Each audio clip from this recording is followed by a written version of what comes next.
comment allez-vous? J'espère que vous allez bien. Alors je suis de retour avec une nouvelle vidéo pour vous présenter donc mes lectures du mois dernier, donc le mois d'octobre, et mes favoris du mois. Alors, mes favoris du mois pour les films, il n'y aura que 2 catégories, et les livres que j'ai pu lire. Alors dans les livres que j'ai pu lire, il y a énormément de jeunesse, parce que j'étais en librairie en jeunesse du coup, et donc des documentaires et beaucoup d'albums, et un manga, et éventuellement un roman. Voilà, donc c'est parti. Je vais essayer d'aller un petit peu vite parce qu'il y en a beaucoup. En tout cas, si ça vous intéresse davantage, n'hésitez pas à me poser des questions et bien sûr vous renseigner de votre côté si c'est possible. C'est parti. Alors j'ai lu Soula de Toni Morrison, j'ai terminé enfin parce que j'avais commencé depuis septembre mais je n'avais pas terminé. La 3e lecture, j'avais commencé une première fois en anglais, une deuxième fois en anglais que j'ai là-bas, et là je l'avais acheté pour participer à un book club, et donc je l'ai terminé. C'est un ouvrage que j'aime beaucoup, Soula, du coup, roman plutôt éponyme. J'ai beaucoup aimé le personnage, j'ai été aussi parfois triste parce que je pense qu'elle ne méritait pas parfois tout ce qu'on lui attribuait. C'était un peu pour moi un bouc émissaire, mais bon, quelquefois c'est comme ça. Donc voilà, un ouvrage que j'ai beaucoup aimé. Je vous invite à aller voir du coup ma mini chronique sur Instagram, donc vous allez trouver tous les liens en barre d'infos. On continue avec Thornhill. Donc j'ai fait aussi un petit post pour vous présenter l'ouvrage. Je crois que c'est sur mon Instagram également, oui, et ma page Facebook. Je vous laisserai du coup la petite photo ici. Donc c'est un roman graphique mis en jeunesse pour le coup, qui parle en fait d'une histoire d'orphelinat hanté, de fantômes, voilà, très intéressant, mais qui parle aussi du harcèlement. Donc un sujet plutôt en vogue, qu'on reconnaît un petit peu plus, mais qui a toujours existé, je crois, et je pense que tout le monde en a un peu subi, voilà, étant plus jeune ou même en étant plus âgé, voilà. On continue avec le 6 petits rois. Je vous mettrai ça ici également. C'est un ouvrage d'un petit garçon qui devient roi et qui se demande comment en fait il va faire pour être aussi bien et faire aussi bien que son père, il me semble. C'est un ouvrage qui est très intéressant, j'ai trouvé, parce que moi j'y ai pensé comme cela, et aussi parce que je pense qu'il est bien de penser comme ça. On peut pas tout faire, voilà, et vouloir tout résumer ou tout prendre, parce que voilà, il faut faire des choix, mais aussi on a des limites en tant qu'être humain. Donc c'était bien de voir ça. Donc c'est un petit garçon qui demande à savoir beaucoup de choses, et il demande à chaque fois de résumer en un livre, en un mot, une phrase, etc. Et voilà, c'est très intéressant. Ensuite j'ai lu Chut, qui est un petit album qui raconte une histoire d'ogre, je crois, qui va manger la personne qui le livre. Je n'ai pas tellement aimé les dessins, le graphisme, je sais pas pourquoi, mais c'est personnel. En tout cas, l'histoire elle est sympa. Donc ça parle un peu de la peur, de se faire peur, et de quelques mythes, on va dire, voilà. Je n'ai pas trop peur du noir, j'en ai parlé dans une précédente vidéo que je vous mettrai ici également, et je vous laisserai du coup aller découvrir cet ouvrage. C'est un ouvrage qui parle un peu de la peur, et voilà. J'ai parlé également de Zekeye et la sorcière. Je dis pas les auteurs, vous allez pouvoir les retrouver bien évidemment. Je les ai écrits en effet, mais je les dis pas tout le temps malheureusement. Bref. Donc Zekeye la sorcière, j'en ai parlé également dans ma vidéo Halloween, Toussaint, Guédé, que je vous mettrai ici. Donc c'est l'histoire d'une sorcière en fait qui va emprisonner le temps. Je ne vous explique pas plus, je vous laisse aller voir la précédente vidéo pour avoir plus d'informations. Un ouvrage que j'ai apprécié quand même. Un album plutôt sympa, qui est répétitif également, donc une bonne petite lecture du soir je pense. J'ai lu un ouvrage que j'ai beaucoup aimé qui s'appelle Liam et le serpent arc-en-ciel. Donc on parle des aborigènes en Australie je crois. Et c'est un petit garçon en fait qui aimerait apprendre davantage de sa culture, mais chaque fois qu'il pose ses questions à sa mère ou à son père, il voit que c'est un peu problématique. Et il s'enferme un peu, on va dire, dans une passion qu'il a qui est le dessin. Et un jour, il y aura une petite catastrophe, de l'eau va tomber et puis son dessin va prendre d'autres proportions. J'ai trouvé ça vraiment intéressant et c'était très coloré. Et ça parle aussi d'un devoir de mémoire et d'héritage. Parce qu'en fait, il va avoir, on va dire, une image de son grand-père, il me semble, qui va venir lui expliquer que voilà, c'est une façon de connaître ses origines, etc. J'ai beaucoup aimé cet ouvrage et je le recommande vraiment. Je continue avec Good Night, I Love You, qui est en fait un manga. Je vous en ai parlé également sur Instagram. Très sympa. Je vous en ai parlé aussi dans la vidéo précédente, donc je vous laisse aller voir ça également. Mais ça parle de deuil et comment se reconstruire après la mort de quelqu'un, surtout lorsque ces personnes nous laissent un peu des recommandations. Donc ici c'est surtout de voyager et aller découvrir d'autres personnes, d'autres lieux. Donc il part aussi faire un voyage initiatique, si on peut dire ça comme ça. Voilà. J'ai lu également Guerriers de l'enfer, ils sont venus de Harlem se battre à nos côtés de J. Patrick Lewis. Cet ouvrage est juste magnifique, j'ai adoré les dessins et ça parle en fait de la venue des soldats, des guerriers depuis les États-Unis en France vers 1916 on va dire, peut-être avant et voilà, un petit peu avant, et ça parle en fait des Hellfighters, je crois qu'on les appelle comme ça, je sais plus. En tout cas, voilà, je précise ça. Et ça raconte en fait le combat de ces guerriers noirs américains qui sont venus se battre en France et délivrer, on va dire, Paris. Et en même temps, comment il y a ce combat aux États-Unis par rapport aux droits civils des noirs américains également. J'ai trouvé ça vraiment bien de raconter une histoire peut-être peu ou mal connue, en tout cas peut-être ici. En France, je sais pas, peut-être ailleurs également, mais j'ai trouvé ça vraiment intéressant et j'ai beaucoup apprécié, très touchant, vraiment, et c'est un ouvrage, celui-là, vraiment, je le recommande aussi. Ensuite, j'ai lu Le Veilleur de Lune de Bondas, je crois. Cet ouvrage, il était vraiment bien, j'ai vraiment aimé les dessins, j'ai trouvé ça très fin, très beau, très pointu. Ça parle en fait d'un monsieur qui est un peu comme un marchand de sable. Et en fait, il y a une petite fille qui n'arrive pas à dormir, je crois qu'elle s'appelle Lison. Et elle rencontre par hasard ce bonhomme, en fait ce monsieur. Et puis ce monsieur va l'emmener sur son trajet, on va dire, parce qu'il est veilleur de lune. Donc il va lui montrer un peu son travail. Et en fait, son travail s'apparente, pour moi en tout cas, au marchand de sable. Donc c'était vraiment beau, j'ai trouvé ça très merveilleux, voilà, comme histoire, et j'ai beaucoup aimé en tout cas. Et celui-ci aussi, pardon, je le recommande. On continue avec Bertie et Brindille, je crois. Brindille plutôt, oui, Bertie et Brindille de Jérôme Perra et Tariel. C'est un ouvrage en fait qui est, comment je pourrais vous dire, il y a deux histoires, donc je crois que Brindille c'est le chat et Bertie c'est une petite fille.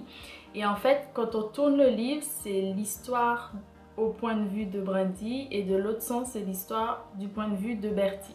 J'ai trouvé ça très intéressant, donc Bertie a ce petit chat qu'elle emmène avec elle on va dire, mais le petit chat ne cesse de se cacher. Donc à chaque page on dit mais où est Brindille par exemple, mais où est Bertie en fonction des points de vue, et on doit le retrouver. Et pour les enfants j'ai trouvé ça super top parce qu'en fait c'est un peu pour moi un ouvrage pas animé mais qui permet l'interaction en fait. Donc quand le parent ou une autre personne lit l'ouvrage, l'enfant aussi peut chercher et découvrir où est l'autre personnage. Donc moi j'ai trouvé ça bien et puis moi je me suis prise au jeu également en cherchant les personnages.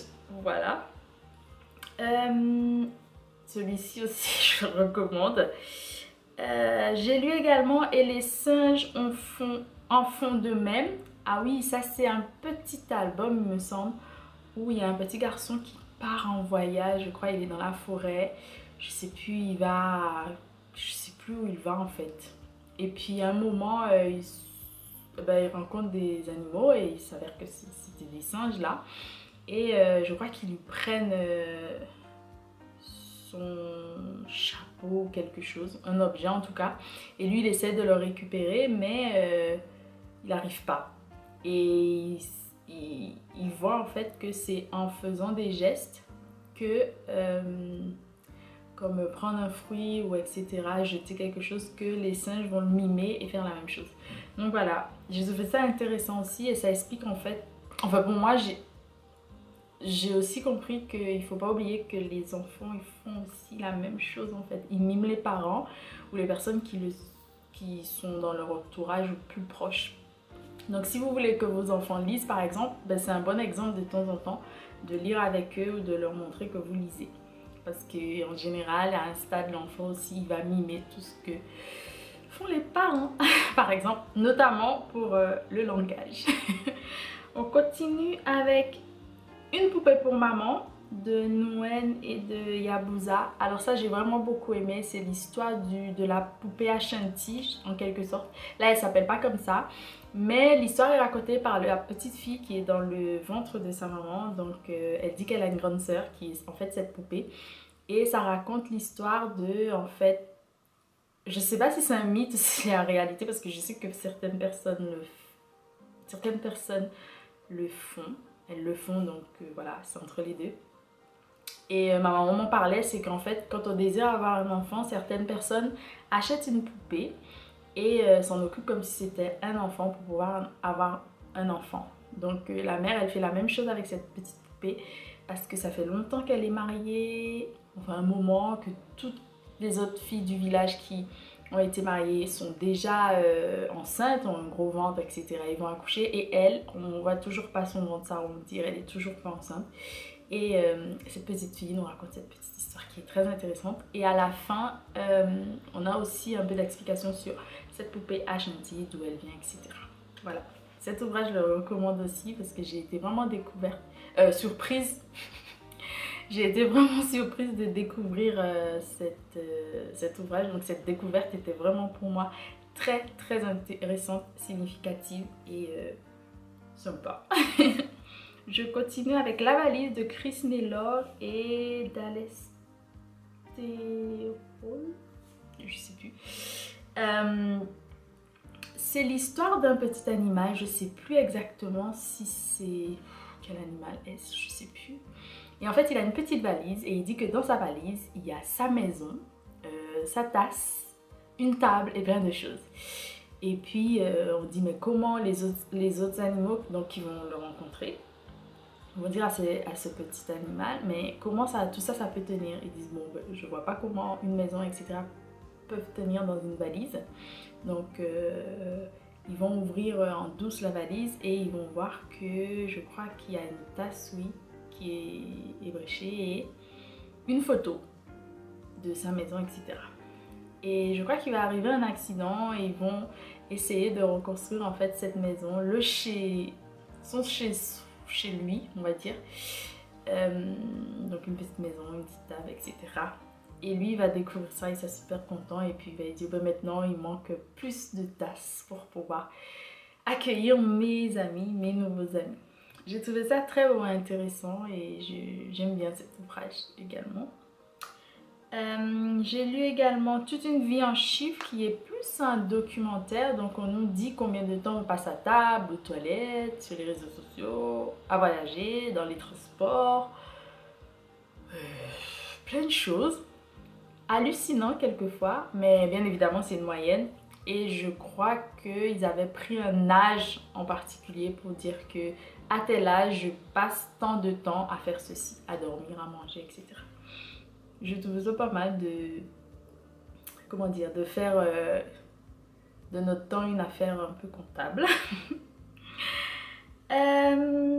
L'autre L'autre petit album que j'ai lu, c'est Quand je te vois de Robert et de Conessa. C'est un petit ouvrage qui parle d'amour. C'est un petit garçon qui dévoile ses sentiments, on va dire. Quand je te vois, je me sens bien. Quand je suis avec toi, je me sens bien. Enfin, plein de choses comme ça. Et j'ai trouvé ça très joli pour expliquer aux enfants un peu qu'est-ce que l'amour ou l'affection et comment le témoigner à quelqu'un, que ce soit un ami, ses parents, ses frères et sœurs, etc. Et pouvoir mettre aussi des mots sur des sentiments doux. En tout cas, moi je recommande beaucoup cet ouvrage et j'ai beaucoup aimé. Et enfin, j'ai lu pendant 9 mois de Taken Trup. C'est un album qui en fait raconte, explique aux enfants plutôt qu'est-ce que la grossesse, comment ça se passe, la taille du bébé ou du fœtus, tout ce qu'on veut dans le ventre de la maman, en comparant en fait la taille. On compare souvent à des fruits, donc à la pastèque, à la papaye, ou bien plein d'autres choses. Et j'ai trouvé ça très intéressant et très doux pour surtout les frères et sœurs, parce que c'est intéressant aussi de faire comprendre à l'aîné, enfin la sœur ou le frère qui va avoir une petite sœur ou un petit frère, et de lui expliquer pourquoi maman est fatiguée, pourquoi, parce que un petit humain est en train de grandir dans ce ventre, mine de rien. Et donc j'ai vraiment aimé ça. J'en ai rencontré pas mal d'autres d'ouvrages que je vous en parlerai certainement le mois prochain, et j'ai trouvé ça vraiment très beau. Donc ça c'est pour la partie ouvrage. Pour les films que j'ai aimé, alors on commence avec Joker, que j'ai beaucoup aimé. Donc je ne présente plus Joker, tout le monde plus ou moins connaît Joker. Je crois qu'il fait partie des DC Comics. Si je me trompe, s'il vous plaît, corrigez-moi, je ne sais pas. Et on raconte en fait l'histoire de Joker. Moi j'ai beaucoup aimé, et en regardant ça aussi, j'ai eu un cours qui parlait du médiévalisme, et c'était vraiment très intéressant, et les liens qu'on pouvait faire avec les personnages de Joker, etc. C'était vraiment un très bon film, j'ai beaucoup aimé. D'autres personnes sont partagées peut-être, mais moi j'ai vraiment beaucoup aimé, et c'est vrai que ça fait réfléchir, mais c'était bon de connaître Joker, on va dire, comment il a un peu commencé, comment il est devenu Joker en quelque sorte. J'ai été voir aussi Gemini Man avec Will Smith, que j'ai vraiment beaucoup aimé, et ça parle en fait du clonage, les dérives aussi de la société, et notamment pardon, de l'armement, voilà, comment protéger son pays, etc. J'ai trouvé ça vraiment très intéressant, et en fait il joue le rôle d'un sniper, tireur d'élite, je pense, c'est l'équivalent. Et puis un jour, il prend sa retraite, son dernier travail il l'effectue, et il y arrive à quelques centimètres près, et il s'avère que la personne qu'il tue n'est pas vraiment ce qu'on lui a fait croire. Et là il va découvrir pas mal de choses sur tout ce qui se passe derrière les coulisses, on va dire, de tout cela. Et c'est comme ça qu'il va encore découvrir pas mal de choses. Voilà. J'ai aimé aussi Maléfique, j'ai beaucoup aimé donc la suite du premier. C'était sympa, j'ai passé un bon moment. J'aime un peu cet univers, moi, plutôt romantisme noir, un peu aussi, voilà, Disney quoi. Mais ça j'ai vraiment beaucoup aimé. J'ai regardé l'animation, donc la fameuse invasion des ours en Sicile. C'était trop bien parce que pour moi c'était entre conte et je sais pas, histoire, mais ouais, pour moi c'était entre conte traditionnel et histoire classique, on va dire, mais pour moi vraiment conte, voilà. C'était pas trop long. J'étais entourée de plein d'enfants à ce moment. C'était bien d'avoir des réactions de ces enfants, et j'ai vraiment beaucoup aimé. Donc ça parle de l'histoire d'un petit ours qui se fait enlever par des humains, je crois, pendant un apprentissage à la pêche avec son père. Et puis son père ne le retrouve pas, donc il reste plusieurs mois, on va dire, à ruminer cette chose au même endroit où il a perdu son petit. Et on lui dit un jour, ben, si c'était les humains, etc. Ils disent, ben bon, on va voir les humains et tout. Et de ce côté humain, il y a un roi qui a un magicien à son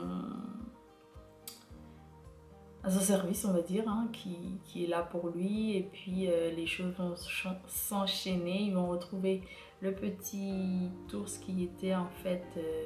mais je ne vais pas vous dire, voilà, allez le voir ou allez le lire.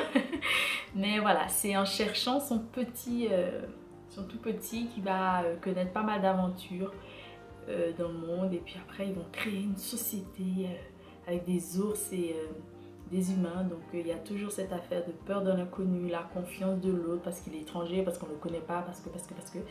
Et là, avec des ours et des humains, ça fait aussi comprendre les rapports que nous avons aujourd'hui. Voilà. Et enfin, j'ai adoré un film qui s'appelle donc Atlantique. Je suis sûre que vous en avez parlé. Donc encore un ouvrage sur tout ce qui est naufrage d'un bâtiment avec ici des jeunes gens qui sont partis parce qu'ils travaillaient depuis des années sur des chantiers et qui n'étaient pas payés. Et même des semaines, ils n'étaient pas payés. Et là, ils décident de partir pour aller chercher donc une meilleure vie ailleurs. Je crois qu'ils veulent aller en Espagne. Malheureusement, le bateau fait naufrage. Et là, il y avait une jeune fille qui perd l'amour de sa vie. Et ses morts vont revenir d'une façon ou d'une autre pour réclamer leur dû. Et voilà, on va partir sur cette enquête également parce que à cause des revenants, il y aura aussi des soucis dans la société, dans cette société. Et du coup, on va partir sur cette enquête en fait, sur plusieurs enquêtes qui sont toutes en fait liées. Voilà, mais c'était un super film, très touchant, beau, romantique, enfin je sais pas, voilà, j'ai trouvé pas mal de choses qui, je sais pas, mais très intéressantes pour moi et que je recommande, bien évidemment. Voilà, plutôt longue cette vidéo, mais je vous ai présenté un petit peu tout ce que j'ai pu lire et tout ce que j'ai adoré donc au mois d'octobre, voilà, j'en perds mes mots. L'année touche bientôt à sa fin, on croise les doigts encore pour pouvoir lire pas mal de choses parce que c'est le but également. Et puis je vous souhaite de bonnes lectures, n'hésitez pas à me dire si vous avez des ouvrages qui vous intéressent, si vous en avez lu, à liker la vidéo, à vous abonner, à partager, à inviter des amis, des collègues, tout le monde à s'abonner, ça me ferait vraiment plaisir. Et merci pour toutes ces personnes qui s'abonnent parce que bien évidemment ça fait toujours plaisir. Et n'hésitez pas à me suivre sur les autres réseaux sociaux. On continue et on se dit à très bientôt pour de nouvelles aventures ensemble. Bisous.